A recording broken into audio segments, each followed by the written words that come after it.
How's it going, guys? This is Comfy Socks. We're here to play All the Mods 9. I'll get right into it. We can talk while we give a little bit of backstory. I played All the Mods 8. I got really far into the end game, basically just using bees. I wanted to try out All the Mods 9 after a certain point. My playstyle is, I'm typically very slow to advance. I like to really experiment with all the mods, and I'm really focused on building some good-looking stuff. I'm not really like trying to get to the end game as quickly as possible or anything like that. I like to take my time and make things look nice. So if that's what you're looking for, then you're in for a good time. I don't really have a direction that I want to start with, other than I know the Great Mod is in here, along with a... Oh no, wait a second. Why is there villagers here? In the coniferous forest?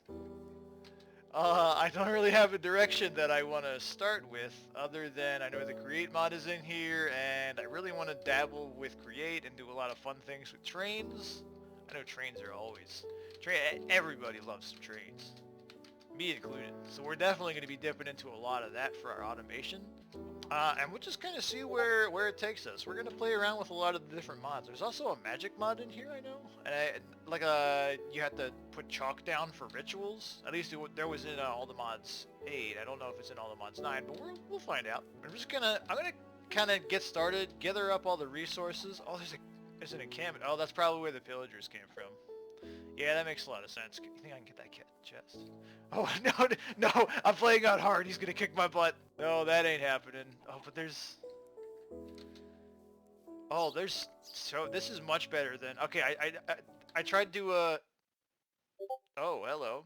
Okay, we're back now. I don't know what that crash was. It happened when I went off this way. If it happens again, I'll have to look into the logs to see what was causing it. There's a lot of different mods, so it could be any number of collisions between them. Hopefully we don't see it again. I'm just going to walk around. I'm going to get the basic essentials together, and anything interesting... Oh god! Anything interesting that happens, I'll be sure to let you guys know. I think I fixed the crashes. It's related to a recent release of the mod pack. There seems to be that the mod rats wasn't included in the mod pack, but some dependencies seem to think that it is. So this village right here was trying to spawn in with some rats related stuff, and it couldn't find the block because it wasn't part of the mod pack, so it was crashing. And I think it's solved now. I had to go in there and install the mod myself. I'm sure it'll be fixed. I sent a bug report to a couple different places, so I'm pretty sure they'll find it pretty soon and re-update the pack. But anywho, this village does seem like a pretty good spot to get a bed. Oh, look at this cute little cart. Oh, there's hay in there. Please tell me you got food. Yes! And a sturdy bee cage. Those are really, really great. What is this? Etching table. Oh, look at this. This is part of the new mod pack that I added. This isn't in All the Mods 9 by itself. I had to add this. Why is there a pillager here? Can I even kill you before you kill me? No. The answer is just no. Why did you follow me this way? Why is that pillager all the way out here? Radio? What's the radio do? Hi.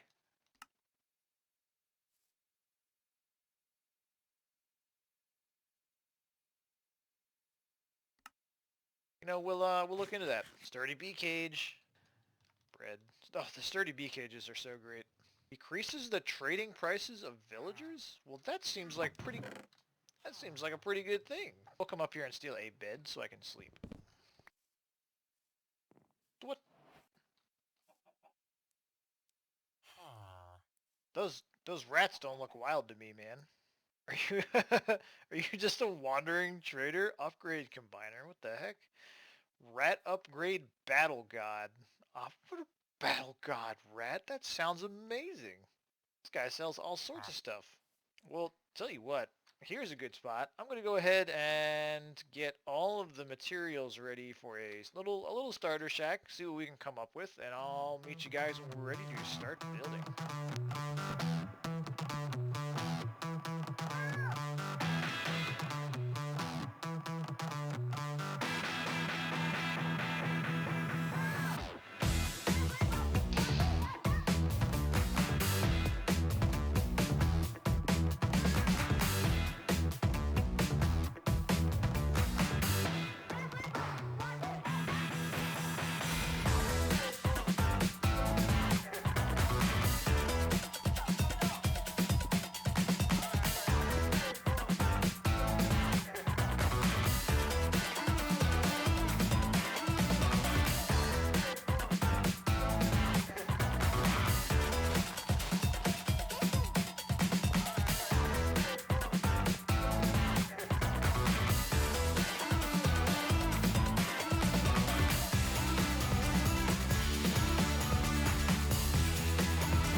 is Feature Comfy Socks. I, for some reason, lost the audio recording for the rest of this clip, but I just wanted to show you me walking around the finished product of this house, and I was very satisfied with how it turned out initially, especially for the limited build palette that we have. These cut verdium bricks and the cut verdiums, they really go great with the oak, and I really enjoy this purple floor. I really wanted to find a way to incorporate all of this archwood over here into the initial design, especially since we have so much of it, and I think it's just a really cool color. It's just hard to make such a gray tone purple into the build. It's hard to incorporate that, so I ended up using it as a floor instead of the walls. But I'm very happy with the finished product here. As you can see, we got a lot of floor space here. Well, not a whole lot. It's a starter base, obviously. It's a little starter shack. We have a lot of floor space on the inside for some chests, maybe a small contraption, but obviously the bed, furnace, stone cutter, crafting table, the usual suspects for your starter house. After that, I decided to dip my feet into the mines for a little bit, just to get some starter resources, enough to start dabbling with Create. I want to branch out from here into just getting some processes going, just getting some automatic andesite, automatic iron, or at least the ability to create those, because without those, we're going to be stuck in andesite. I'm not really one to be hanging out in the mines all day. I like to automate my processes pretty quickly so I don't have to go mining. I could focus more on building and automating processes. But you need the initial startup costs in order to get anything going. So here we are in the mines. So we're back from that mining session, and I'll give you a quick demonstration of what we got. Just wanted to get enough, just some basic amount, you know. But notably, I found something called raw diamond. This is different from regular diamonds, in which like you just have to smelt this, and I found a lot of it for some reason. There was a big patch of it down there, but you just smelt this into a diamond, and I didn't see a way to do any ore duplication on it, except you have to get into some like, yeah, the crusher spirit. The crusher spirit, you can duplicate it that way. But we are quite a ways away from doing anything with the crusher spirits. That is some pretty expensive stuff to get into, so we're gonna hold off on that for sure. In the meantime, I made this engineer's hammer, and this way we can duplicate the iron. Or so I thought. Does that not duplicate the iron? Oh, it only makes one. Oh, you need an ore hammer. Oh, that sucks. Well, what can you do? Okay, lesson learned. The engineer's hammer is a little bit silly. I guess you just mainly use it for the plate pressing. So now that we've got the iron covered, the other thing we're going to need a lot of to start with and create is the andesite. Oh, you can compact two flint and a gravel into andesite. Is there an easy way to get flint? By crushing. You can mill gravel into flint, and we can get gravel by milling the cobblestone. Okay, well I've got the simple mill and a hand crank, so we're just gonna make up, I got 4 stacks of cobblestone. We're gonna see how much andesite we can get out of this. Oh, this is gonna take a while, huh?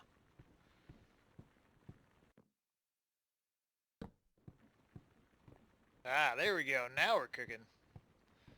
Okay, that process was way too slow, and it was making me way too hungry. So we're just gonna streamline it by mining some gravel out. By hand.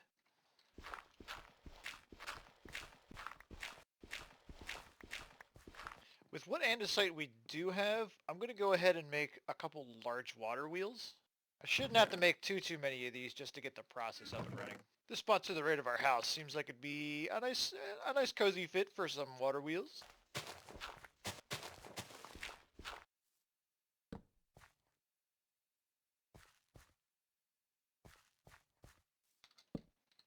Wow, those are big. I did not expect them to be that big.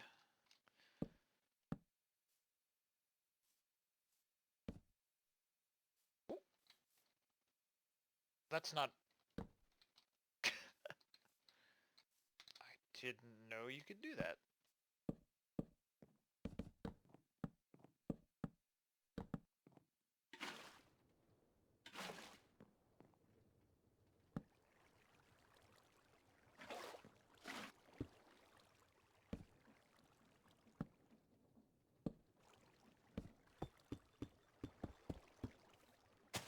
Oh, this is looking terrible. Well, it's not pretty, but it'll definitely get the job done. Should just be able to throw gravel in at the top. All right, and then I don't think it'll funnel in here. I probably need something to pull it out, but that's okay for right now. We're not going to worry about that. We can pull it out manually. We just needed to get some flint being made from the gravel. Then we can make some gravel as well.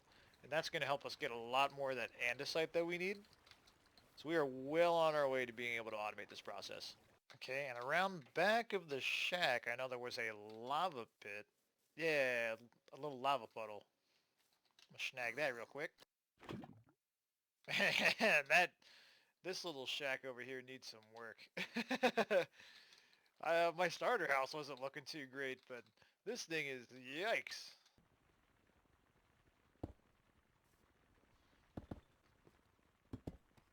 If I go like that and ka-chink, damage a gear item past a certain point. Hey, what gear item got damaged?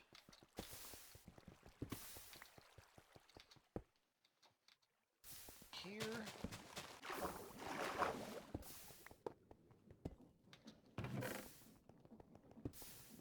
Alright, that's 2 steps down to getting as much of this andesite as we can need. The next step is we need lava and we need to make the press that's going to squish all 3 of these items into the andesite. And so that's going to require this mechanical press and this basin. I'm pretty sure we have enough torque power in order to make this compression happen. We probably also need a way to get the lava in there. Well, we'll deal with that problem when we get to it.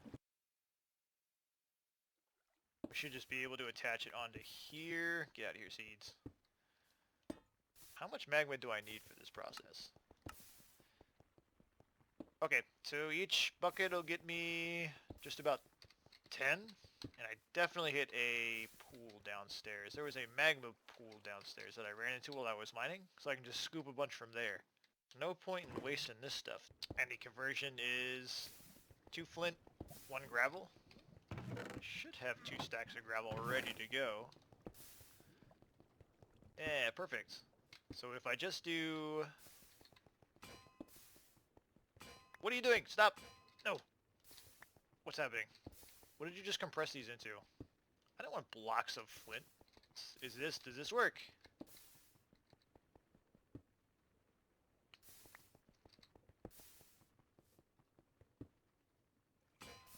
Oh, here we go. Out of curiosity, is that going to burn? That doesn't burn. That's very nice. Okay, I'm going to make a couple trips back and forth for that and just trying to get all of that cleared up inside of the cauldron, get a full stack of andesite. This would definitely go faster with more than 2 lava buckets. Man, there's got to be a faster way to ascend this ladder. This is all the way at the base of the world. This is rough every time you got to go down. Is that guy a netherite? What are you wearing? Oh, he's a boss. Wow, that guy is strong. Drop some of your armor. Chop, chop. No. You can buy some filth from this guy? You're selling the good stuff. Alright, there we go. It's done. Oh, full stack of andesite. That took a little bit longer than I'd like, but I would like to find a way to get renewable lava so I don't have to keep making that trip. And I think the best way to do that is going to be dripstones into cauldrons. Probably the best way we're looking. As far as I know, every other way is kind of slow or uses an immense amount of power. So in order to find a dripstone cave, I know we can make the nature's compass. Perfect, here we go, nature's compass. So if I set this bad boy to dripstone caves, where'd he get? It's 1,000 blocks away? Well, I'm very happy that I used the compass. We have 9 apples left. Let's go ahead and let's dip out our inventory. Let's get ready for a small trip. Okay, I think we're good enough to go. It is about 1,500 blocks in this direction. That's not too bad. If large biomes was on, it might be... Oh, there's that... Are you the rat from that plague doctor? Did you just get free? welcome to the party. Yeah, I'm gonna go grab a boat.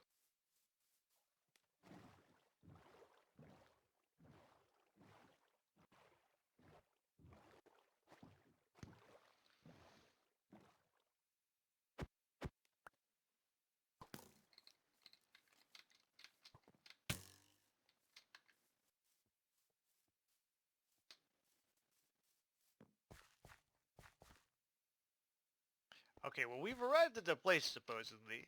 I am just gonna dig down and see what we come across. Oh, there we go. That's what I want.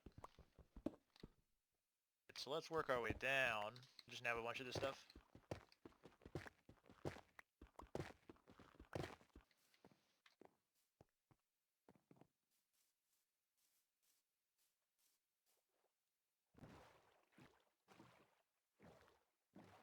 This village really does look nice when you're coming up on it from the water. That's a really nice looking village. But there's an actual fisherman on this thing? Hey buddy, there's only 2 guys left alive in your village. You should go feed them. Oh, I'm still wearing this sun hat, so he gives me reduced prices. That's awesome. That was a pretty nice score we got from that place. Bunch of fish. Enough string for sure to make a backpack. I would really like a backpack. Now we just need a leather.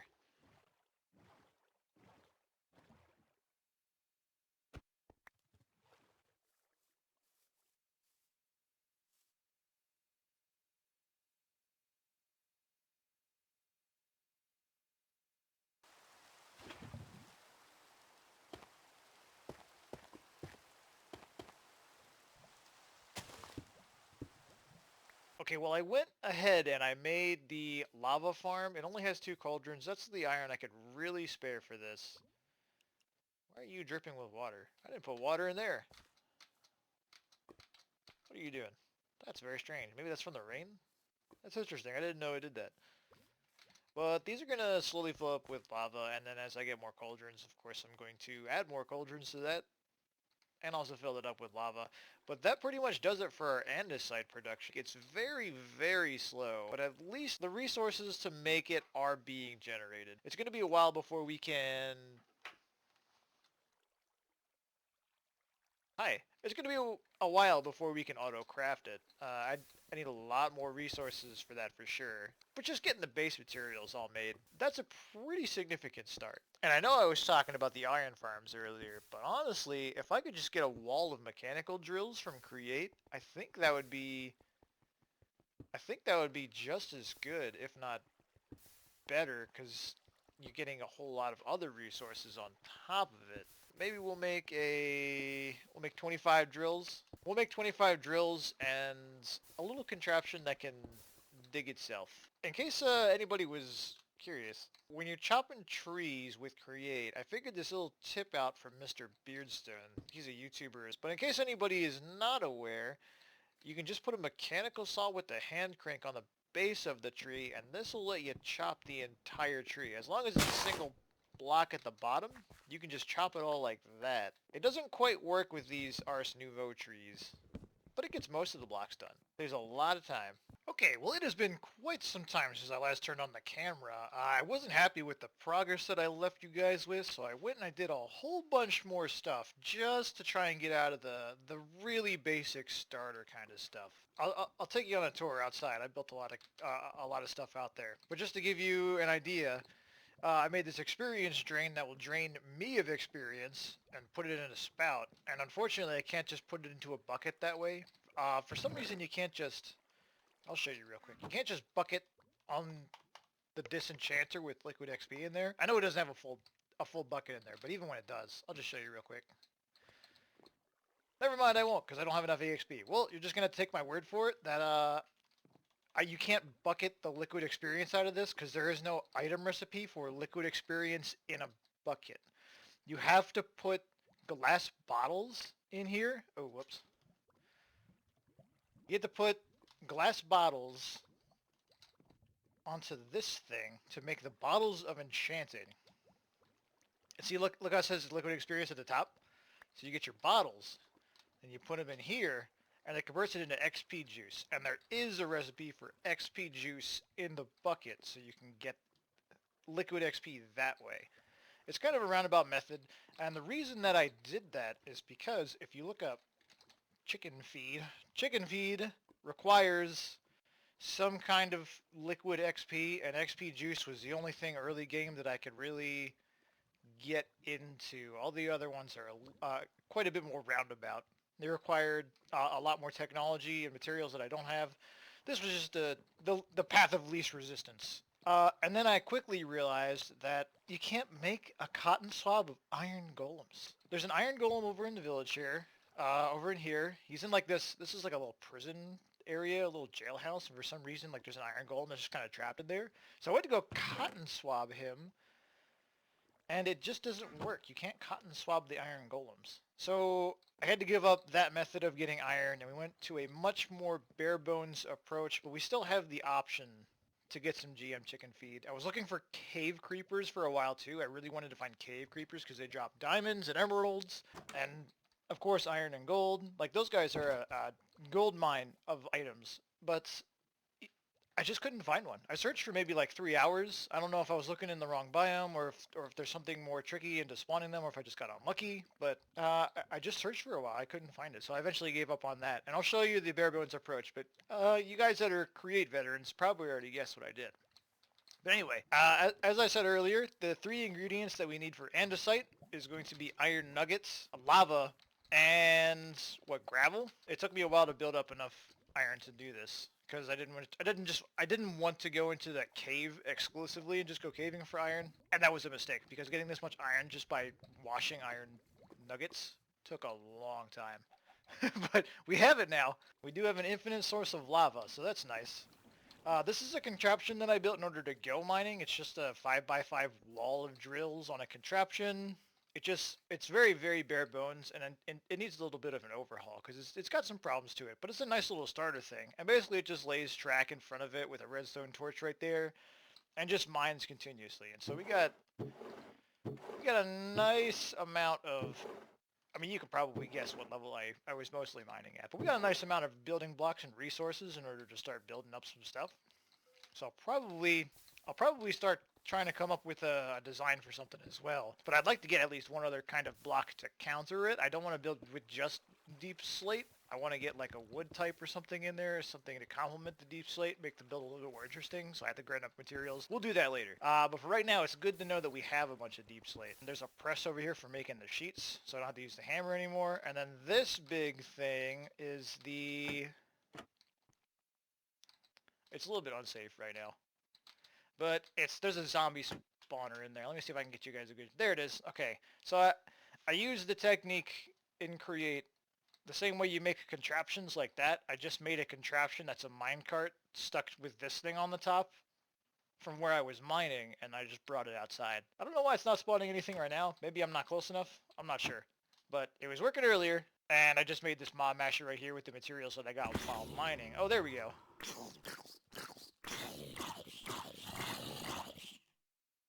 Oh, that's a good little demonstration. So they just walk on this thing and then they die. I get all the materials and a little bit of XP as well. The iron spikes, I figured out while I was testing, because I wanted to use iron spikes originally. It says it will drop mob XP. That's a lie, it does not. The mob masher does though. But that's okay, we have a nice bit of XP grinder if I really, really need XP. It's slow, but it works for early game. And then over here, I've got a washer and whatever this thing is. Is this going the wrong way? Oh, it is going the wrong way. I just made this. I didn't test it. I made this pretty early on. I'll fix this up later.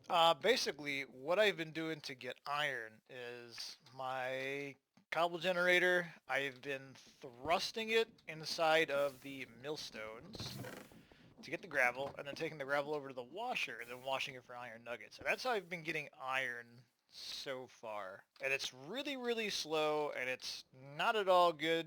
But once again, this is early game. It's a necessary stepping stone in order to get to the next part of whatever we're going to do. And I think that's going to call it here for episode 1. I have a lot of random contraptions and things all over the place that just look ugly because I don't have the building blocks quite yet. So I need to take some time, gather up some building blocks, get enough stuff in order to make something look pretty, and figure out how big I want these early game contraptions and where I actually want to put them, because that's not going to stay. That's bulky and weird, and it's not really suitable for a let's play. You have to walk around the cobble generator every time you want to get to the press. There's just a couple of problems. I guess next up on the list, I need to make storage. I need to make a workshop. There's a lot of things, and that'll handle in the next episode. But for now, thanks for watching, and I will see you guys next time. Okay, I know this is weird to have a little bit of a secondary outro, considering I already did the first for sure. But I know that you guys are probably looking at my channel. I don't have a whole lot of YouTube videos. I'm new to editing. I'm new to the whole recording and making statements that are coherent when you're editing afterwards. And just making a very congruent piece of whatever that you're trying to make. A lot of the transitions are clunky. I know there's problems with my mics where sometimes you can hear me breathing. That's because my mic's not a very high quality. There's a lot of like things that are, I need to get better with experience. I might need to upgrade some equipment at some time. So I hope you guys are just fine with bearing with me as I learn sort of these clunky steps in order to making a video. And thank you for sticking with me. Thank you for taking the time to check out this channel for sure. And I hope you guys enjoy however long you stay, however many videos you watch. I hope whatever you decide to do, you're having a good time with it. So thank you guys.